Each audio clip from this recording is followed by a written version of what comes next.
All right. So tonight we're going to talk about RV parks and the way they cash flow and the good qualities, how they give investors good returns. Sounds like a game plan. Definitely. We got our special guest here today. Yeah, Crystal. That's it, just Crystal. Our special guest, Crystal. So let me ask you: Are you now Crystal Thompson or Crystal? Are you still known by? We're not Crystal Thompson. Yeah. We're thinking about changing the name to Nighthawk. For both of us. That was compromise. Is if anyone's changing the last names with passports and everything else, it's going to be to something really cool Right. and different. Nothing hyphenated, nothing traditional. It'll be Crystal and Shane, like Nightwing or something. Yeah. Well, there we go. Nice. It's a little different. Well, awesome. Good deal. So, Crystal, how would you compare RV parks with other real estate asset classes? Well, without having a ton of experience so far, it seems like it's a lot better of an asset class. Obviously, you have the land involved there, and so you're getting that piece of it automatically. You're also helping a lot more people all at once. When you're looking at, people who need better housing and they're more low income, it's a lot better of a avenue for them with how crazy rents are. So to me, that's probably my favorite part of the asset class outside of, the land piece of it. Is being able to help other people that can't really afford to, get rent. Because you can buy a single family home.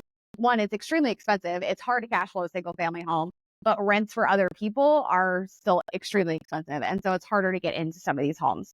As to where, in an RV park, you can come in and you could rent the pad for significantly less than what you would for a single family home. Mm-hmm. For sure.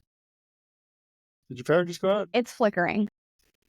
So we're going to see some really cool stuff because we have different colored bulbs in our lamp. It's going to make for some cool content. Yeah, there we go. Yeah, the bulbs change colors and stuff. So anyway, so yeah, it'll be part of the post-production editing already done for Guillermo. Right. So yeah, it's the cool thing about RV parks. They can cash flow on multiple spaces versus just having a single family house. Right. So so for Shane, can you briefly explain the common financing options for RV parks versus, let's say, single family homes? Did you say the common financing options? Yeah. Yeah, absolutely. So there are a lot of similarities. I think the big distinguishing is sometimes you can get a loan on like a house, right? So an SBA loan would apply for your home. I would not apply for it. Would apply for an RV park. An SBA loan would treat an RV park like a business where you couldn't use an SBA loan on a house. When it comes to differentiating between different financing options as opposed to conventional real estate, I say there's more similarities than differences, right? But you're definitely looking at conventional loans, as I mentioned, SBA loans, both 507 and 504 potentially, depending on the size. You have RV/mobile home loans specifically. You would also have creative finance, which includes a whole brethren of other opportunities such as seller notes, seller to carry, payouts, shared equity, annuity deals. Obviously using our fund for example, right? Using a fund, syndicating the deal, raising private capital in a debt or equity position would be another suitable option. The sky's the limit when it comes to creative, right? You could even, heck, I haven't heard it done yet, but maybe someone barters. I don't know. Maybe someone would trade a park for a park or trade a park for like a 10-home portfolio, right? Yeah. So that's something that I have not seen done yet. I know people have talked about it, but there is a way for people to move who have a decent portfolio to potentially transfer into an asset class like RVs by doing an exchange of value or is it called in-kind or as-kind? What's the term for it? Yes. In-kind transaction, right? Where it could be similar enough where you not exchange a dollar amount, but I've heard similarities. I know going back to the conventional real estate years ago, we used a vacation as down payment to an overseas country. And that value represented an exchange of value about 1.2 million is what we used for that scenario. So that was, it is creative, but that typically only falls more in line on bigger commercial deals. It's not quite as common on a residential single family. So I would say that is a distinguishing factor. But to recap that all, I would say that there's more similarities than there are differences. But you are, encroaching on a commercial product as opposed to a residential product. For sure. I'll go on making exchange for an RV park. Right? I know. That'd be fun. For sure. And that's really only accessible, right? Because if you're talking, deals in the millions and millions of dollars, sometimes the transaction that people can either offset that millions of dollars or they already have millions of dollars, and that's a way to navigate it. So I would say in RV parks, so we're typically dealing with mom and pops, right? And we're typically dealing with one, either first or second generation owners. It's been their family since its inception. So usually this is a retirement. So a lot of times they've been coming from 50, maybe 100 grand a year, and this is going to be what they retire on forever. So yeah, depending where you're buying from, you may be buying from already large leveraged brokerage or some other kind of firm that owns 10 parks, or you may buy from mom and pop, right? And that definitely changes the type of financing we use and how the pitch is. But I'll say predominantly the parks you run into are mom and pops, or maybe like an individual who owns two or three parks. But if you are buying institutional, we are looking at a totally different animal. Good deal. Okay. So can you guys explain the passive nature of RV parks and the multiple streams of income we can get? Yeah, let's hear Crystal's opinion on it, especially coming from like a little bit of an outside perspective. I want to hear what her take is on it. As far as like the passive part of it, obviously we're the ones acquiring the parks, right? Like we own the parks, but it's almost like running any other business. If you're looking more for mailbox money, you're going to put management in place. You're going to find somebody who can run the park for you to make it more passive. So obviously you have some sort of oversight to it, but you're putting an hour or maybe 2 hours of work into it a week versus, what you would do if you were running your own park and actually there on site. So you're putting management in place to be able to make that a passive income so that you're not dealing with the tenants or anything else on the day to day. As far as multiple streams of income go, there's always the long-term renters that are going to be in there, similar to what you would find in like an apartment complex. You get those people who want to stay for years. Sometimes you can even sell the plot so you can have some more revenue coming in that way. There's also the passive people that are going to go camping. Like you're going to get a ton of revenue in the summertime because you're going to rent these slots out for a day, a week, a month, maybe a little bit longer, but typically, what do they call them? Transient renters. And then of course, there's going to be the things that you have on site, like camping stores. I know are super popular at RV parks because I forget things all the time. So I'm not going to remember to stock my RV with every single thing I need, or I'm going to run out of something and I'm going to be in the middle of nowhere at this RV park and not be able to go to a store and you have a camping store on site to get the things that I need. Firewood, ice, even laundry services. Those are always a good one to have at a park. There's, other things that you can pay for, like even having a movie night, you can go and rent a projector. There's different things that you can do to create more income, or even heaters. Like at our wedding venue, they charge you extra for the heaters. There's so many ways that you can make money out there because you purchase this one piece of something and then you upsell it, right? Like you have to make money on it. And so you're going to hike up the price a little bit to still make it enticing enough for them to want to purchase, as well as having the things there that they need at the same time. I'm going to try a couple things I learned too recently, funny enough, from the queen of RVs, right? Miss Heather Blankenship herself. But I think she mentioned, which I was completely shocked by, was mascots. Like her parks have mascots and they do milk and cookies for kids. And they do these like 20-minute increments where before bed, their staff will dress up the mascot and deliver cookies to the kids and tell a story. And don't hold me to the number. I think she said she quoted something like 25 to 30,000 a year in revenue. Really? From like 15 minutes of cookie deliveries to like 10 or 20 campsites a night. So that was our way to make income. And another important thing was which was so obvious, but was so like an aha moment, was like having a theme every weekend and hosting parties around your theme. She would mention that like the national parks, right? I think in some of the KOAs have 52 themes a week, and they put the whole year in advance. And so you like every week is like a new revenue source based upon the theme of the park. Whether it's like decorating, she said cookies or donuts, or whether it's fireworks or paying for stuff, like the themes themselves can generate like spot specific terms of income that are like maybe not regularly occurring, but they themselves can accumulate to a full another 6 figures a year of like unaccounted for income. And sometimes, the input or capital required to start those endeavors is like a couple $100, a couple $1,000. And then you're turning it into 30, 40, 50,000 a year. Wow, that's pretty good. Dang. It's an interesting concept. Yeah, like for that. sure. Mm-hmm. Yeah, I mean, that's, as we've said before, and, talking to Brian previously, that's the unique thing about for RVs is that we're not capped like a conventional multifamily where I guess multifamily, you do have a caveat of multiple sources of income, but you're still like restricted to like 5 or 6. For an RV park, you're only limited by how creative you can be. All right. I mean, you could add zip lining, water slides, kayaking, moorage, boat rides, horseback rides, water slide park, pool access, parking access. Like there could be 30 or 40 streams of income in any one park. You can turn $500,000 park into a $5 million park just by having, doubling the income just by accessory means of revenue. I'll go zip lining in our park. Yep. Yeah, that'd be fun. For sure. Yeah, right. Storage, converting your people who leave their parks there and you rent them out so you can Airbnb there. I mean, everything is like a means of income. Yep.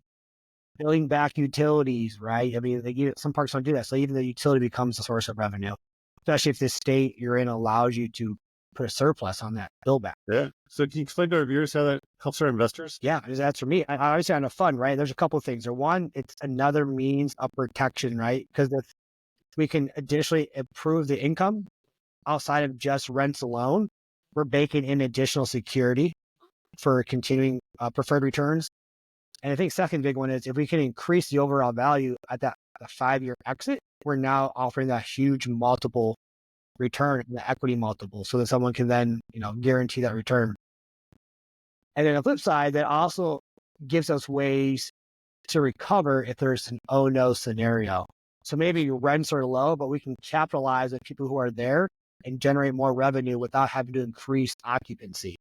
So you can turn the same number of tenants into, maybe 50 to 100% increase in revenue with the same amount of people without actually generating new pads. That's okay. Good deal. So, Crystal, can you explain the different types of park guests that might come to the parks? Wow. Yeah, I mean, I kind of said before, there's so many different people that travel and RV parks or RV travel now is super, super trendy. There's people that live in their RVs like year round, and it's not old people anymore, or not just old people anymore. Like, the millennials, I think, really started this trend because when I was a kid, if some adult told me that I was going to go live by the water in my trailer, I would have looked at them like they were nuts. But now it's like the thing to do. So you have such a diversified and a big plethora of types of people now that are going to these RV parks. There's people that want to live there full time just because they need that for their actual home. There's people that are coming and going for vacation. So, summertime and springtime and maybe even into early fall is going to be super popular. And there's other people who they'll actually run the park for you and then they get to stay on site and then they run it for 3 months and they go to the next park. It's just, I think there's a lot of diversity. There's a lot more families that are now renting RVs. There's also the typical retirees that are going to come through and they're just out exploring, and living that American dream of being able to retire and explore the world that they know. And that's in their RV and they can go travel the country. I know a lot of people that will, for a summer, they'll pick like a section of states of the US and say, okay, I want to hit every national park in this area, these however many states. So you're getting those types of people too. So, I mean, a lot of it is mostly travelers, but you're always going to get those long-term renters as well. And those retirees. It's almost the RV stats to a T. Forget where we looked at. I know we have it saved in our reference material. I think there's like 6 or 8 classes identified by like the National RV Association. And I think Crystal pointed out most of them already. Each one having their own funny nomenclature, but he did pinpoint most of them. Oh, yeah. Good deal. Us millennials made RVs cool again. Right? Honestly, right. We know that that's driven by another topic we haven't officially touched yet, but technology and remote work. Right. So remote work has brought the younger working class back out to like their outdoor recreational life, but also RVs themselves are becoming fancy and creative. Right. Obviously, we are ourselves looking at moving into an RV. Some of these RVs now are cheaper than typical housing. They're more affordable than renting. And the quality of them is like a 5-star hotel. Yeah, they're beautiful.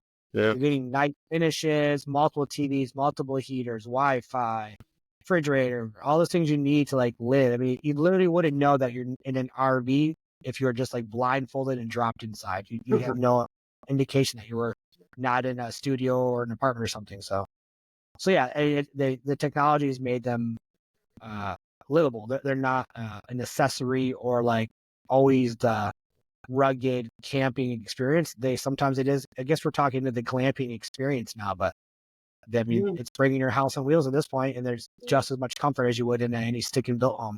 Oh yeah, totally. They got all the features and everything. Sometimes they're nicer. They're just not as big. Exactly.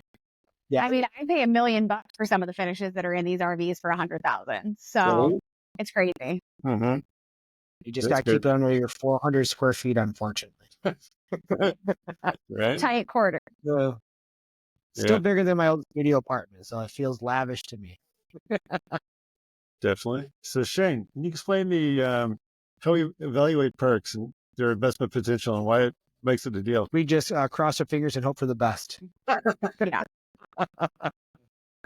No, we use quite a bit of software, right? So we underwrite quite a few different ways. We look at deals. We've looked at the last few deals, right? We tried a couple ways of the leading favor in towards like a seller's behalf versus a buyer's behalf, and stress testing a deal in multiple ways, right? Because we look for minimum returns that would signify not only at the minimum hitting our preferred returns for investors during the holding phase, but also trying to find a way for us to shove in value or grow it in value so that we can at least get a nice equity multiple, right? So firstly, for at least at a bare minimum, a 2x exit value, then we're already going to guarantee that there's going to be usually at least enough on that alone to cover probably I looked at, it was like 60, up to 68% we've seen of that to cover the payback of an investor's initial attribution of money into the fund. But then that's before any of that preferred return, right? So usually with the equity alone and the preferred return, we're looking for at least that 2 minimum to get by. But I think we typically find that we're in the 2.5 to 4 range, 3 kind of being that sweet spot we're looking for. But when you go into underwriting, we're stress testing these features. So we're looking at, can the park support it without growth? Can the park support the numbers with the fixed income? Can the park support the exit multiple with inflation? Can the park support it with increased expenses, not only due to inflation, but also due to the fact that the park is developed and grows? Is there enough room to support that expansion? Is there enough room to support those new incurred expenses? And then we also look at it in terms of a 5, 7, and usually a 10-year holding period. And we'll look at a park as either a shorter term, typical fund hold, or we can always look at a park, consider it to be a longer 10-year hold, but then we can look at it as more of a partner situation, less of a fund situation. But so the returns dictated are predicated on the length of holds, but each park is always stress tested the same way. Can we get the return that we should ought to be? Can we run it at a lower occupancy than it currently is? And can we run it without any change or a loss of income? And then lastly, can we stress test it by increasing expenses and increasing inflation rates to offset what the next 5 years may look like? Okay. Good deal. So yeah, basically we look at many different ways to see if it's a deal. Cool. I got one more. Put Crystal on the hot seat. Definitely. Yeah, it's going to be the most confusing question ever that I'm not going to know how to answer. Perfect. I'm just going to go like this. This is it. This is what you get. There we go. So, how would you position your RV park to make it a top destination park? What would you do to make it different? Gotta get creative on this one. You do have to get creative. I mean, there's obviously it's the staples, right? Like you get the park, you want it to be in a good area. You want it to be close to highways and stores and tourist destinations. I mean, ideally like a water park or a water feature of some sort, a lake, a river, somewhere where people want to be. So that's going to be your bigger driving force. And then marketing the heck out of it is always helpful. Throw it up on social media, have people coming there, show how happy everybody is, make sure there's no, riffraff in the area. Just marketing's a big thing, but also just like we have some friends that have a niche in for her real estate, and she goes out and she basically turns these houses into places where women want to come, and she totally decks them out in like pink and blues and has different themes. Like she just built a Taylor Swift one in Nashville.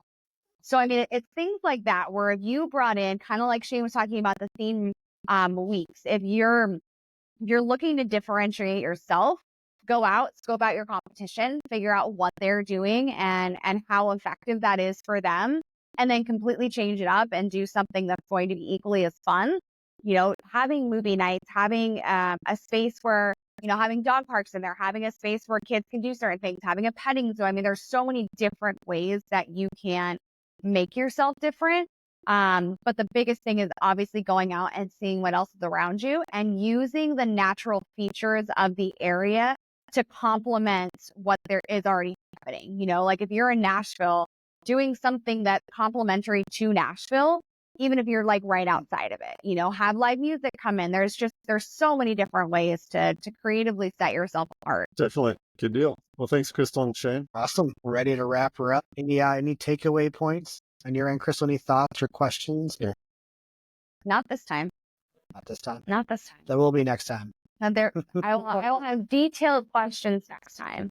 I think for us to think about, well, yeah, there's a good question that Brian asked, was like getting creative. That is, after post acquisition is kind of the sky's the limit. And what my brain sees as the future is it's technology coming to a park, which is very much like our other partners, Zach and Eric, do. But also we find ways of creating glampingness, right? So getting high aesthetic, high quality features, but in what feels like a secluded nature environment. So it's like, how can we blur the lines of high-end living and being outdoors? Like, how close can we push that boundary and go into glass houses or glass windows, or a way to get us good? Because I think even looking at parks where we can like use trees or fences to separate your space to give you proximity. So there's still enough, like in the subdivision, right? You're still getting proximity. You're going to have a place to talk to people and socialize and be outdoor, but also the privacy in your own space. So my brain thinks that's what I'm seeing. I also think, as we know, we were just in Iceland, right? Some of these hot springs and stuff are very lavish, but their whole appeal and attractiveness is that they're this very lavish feel in the middle of nowhere, right? And they attract people from all over the country and also all over the world, right? So we only went to 6 while we were there. But needless to say, right? I mean, they can be in the middle of nowhere, much like an RV park could be a secluded forest, secluded area. But they brought this high-end experience, and then they thrive on, I guess, self-promoting from people taking social media on promoting their views of the nature, of the surrounding, while being in this very nice high-end place. So that's kind of how I envision a lot of parks going that appeal to working in it, but also middle-class families and families growing, and even people of retirement age. I think it appeals to most amount of people. Good deal. Okay. We're in a disco. There you go. Nice. That's the exit party. Right? Okay. Absolutely. Well, you guys have a good evening. I think it was good timing because I think we're I think we're about to lose. We're about to go. They said the strongest winds are going to be between 7 and 9, and it's 7. Yeah, so 7 o'clock. All right. Thank you, guys. awesome. We'll see what Guillermo can make of this, and we'll see how we can have some fun reels from it. For sure. Definitely.